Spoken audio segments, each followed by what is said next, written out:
मेरा नाम प्रशांत सुरेश पाटिल है। मेरे कंपनी का नाम crane hoist material handling equipment private limited है। हम लोग ईओटी क्रेन का मैन्युफैक्चरिंग करते हैं। इस कंपनी के अंदर मैं डायरेक्टर हूँ। ये जो कंपनी है ये हम लोग ने 2005 में स्टार्ट किया हुआ था।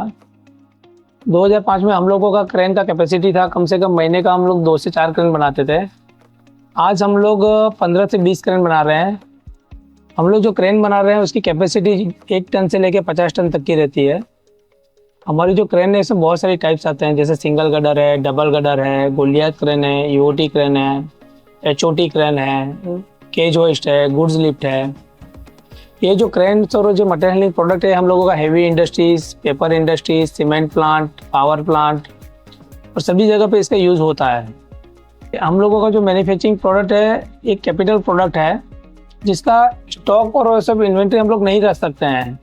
इस कंपनी को आगे बढ़ाने के लिए हम लोगों को फाइनेंस की बहुत रिक्वायरमेंट थी और जो फाइनेंस मिलने के बाद हम लोगों को स्टॉक में भी बहुत इजी हो गया। परचेजिंग हम लोगों की प्राइस जो है वो लोएस्ट प्राइस हमको मिलने लग गया, जिसको अपना कैश परचेज भी बोल सकते हैं। हम लोग ने मॉर्गेज लोन लिया हुआ है। मॉर्गेज लोन रखने से जो हमको फंड मिला हुआ है वो एक्चुअली हमारे कंपनी के ग्रोथ के लिए बहुत रहता है कि जैसे कुछ ऑर्डर आते हैं तो ऑर्डर्स में जो हम लोगों को एडवांस मिलता है वो इतना एडवांस नहीं रहता है। वो मतलब कि 100% जो प्रोडक्ट की जो वैल्यू है उसका 10% या 20% ही मैक्सिमम एडवांस मिलते रहता है। तो जो प्रोफेक्टर्स से लेने से यही बेनिफिट हुआ, जो अमाउंट था वो उनसे हमको जो मिला हुआ है उससे हम लोग डिलीवरी हमारी फास्ट हो जाती है और तब से हम लोगों का पर मंथ क्रेन मैन्युफैक्चरिंग हम लोगों का 12 से 15 क्रेन मैन्युफैक्चरिंग कर रहे हैं और आज हम लोगों का टर्नओवर कम से कम 12 से 15 करोड़ के आसपास का चल रहा है। हम लोगों का पहले गुजरात से हम लोग अहमदाबाद से स्टार्ट किए थे। उसके बाद काम बढ़ने के बाद में हम लोगों का छत्तीसगढ़, रायपुर और भिलाई में भी हम लोगों का यूनिट लगा हुआ है। हम लोग जिस तरह से काम कर रहे हैं अभी काफ़ी पैन इंडिया में भी, जिस तरह से उड़ीसा है, वेस्ट बंगाल है, उस साइड में भी काफ़ी ग्रोथ हो रहे हैं। हम लोगों को और भी नए यूनिट आ रहे हैं उस साइड में।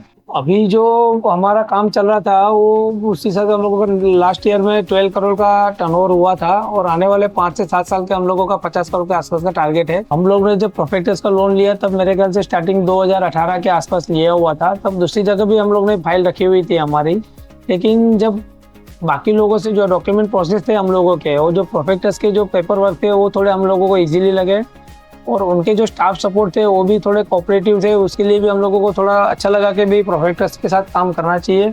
और जब हमने काम किया तो हम लोगों को जो 2-3 साल का एक्सपीरियंस हुआ उससे अच्छा रहा।